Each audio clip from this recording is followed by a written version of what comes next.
നിൽക്കുക ഒരു മിനിറ്റ്. അതിൽ വലിയൊരു പ്രത്യേകത ഉണ്ട് ആ പാട്ട് നമുക്ക് കുറച്ചുകൂടി ചൊല്ലിയിട്ട് പറയാം. ഫസ്റ്റ് തുടങ്ങ്. താമരപ്പൂവിൽ വാഴും ദേവിയല്ലോ നീ, പൂനിലാക്കടവിൽ പൂക്കും പുണ്യമല്ലോ നീ.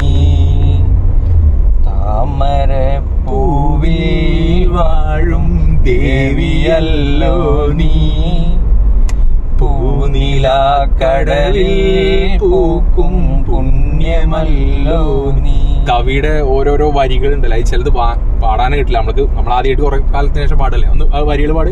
നിന്റെ തിരുനടയിൽ നറുനെയ്ത്തിരി കതിരായി ആരുമറിയാതെ എന്നും വീണറിഞ്ഞിടാം.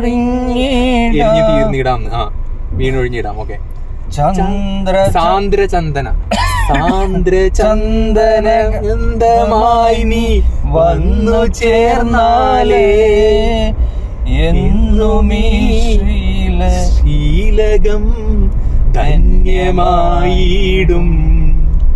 ശ്യാമയാമിനിയിൽ നീ സാമചന്ദ്രികയായി താമരപ്പൂവിൽ. നെക്സ്റ്റ് ചാൻസ് വായിക്കും. അതായത് ഇത് ശരിക്കും നമ്മൾ പല പാട്ടുകളും ഒരു സ്ത്രീയെ വർണ്ണിക്കുന്നേക്കാൾ കൂടുതൽ എനിക്ക് തോന്നുന്നു ഇതിപ്പോ ശരിക്കും നമ്മൾ പറയാറുള്ള പോലെ കവിതയിൽ ഒളിപ്പിച്ച കമ്പിയും അതുപോലെ കാട്ടിൽ ഒളിപ്പിച്ച നിധിയും അത് വെച്ചവരെടുക്കണം എന്ന് പറയുമല്ലോ.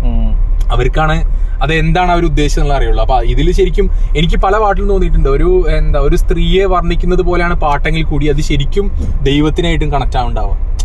അതായത് ഒരു ദൈവത്തിനെ പറയാണ്, നിന്റെ തിരുനടയിൽ ഒരു നെയ്ത്തിരി കതിരായി. ഞാന് നിന്റെ തിരുനടയിൽ ഒരു നെയ്ത്തിരി കതിരായിട്ട് ആരും അറിയാതെ അലിഞ്ഞ് കത്തി തീർന്ന് പോയിക്കോളാം. അതുപോലെ വേറൊരു സ്റ്റാൻസ് വരുന്നുണ്ട് അതില്, നിന്റെ അത് ശരിക്കും നീ നടക്കുന്നതിൽ ഒരു തുളസി, അതായത് വരി നോക്കി അറിയാം.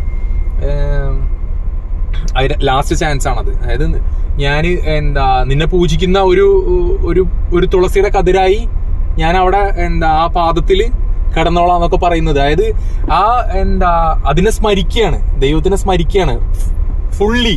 അതായത് നമ്മള് ഫുള്ളി അക്സെപ്റ്റ് ചെയ്തിട്ട് അതിന്റെ ആ സ്നേഹത്തിനെ ഉൾക്കൊള്ളുകയാണ് ആ വരികൾ പറയുന്നത്.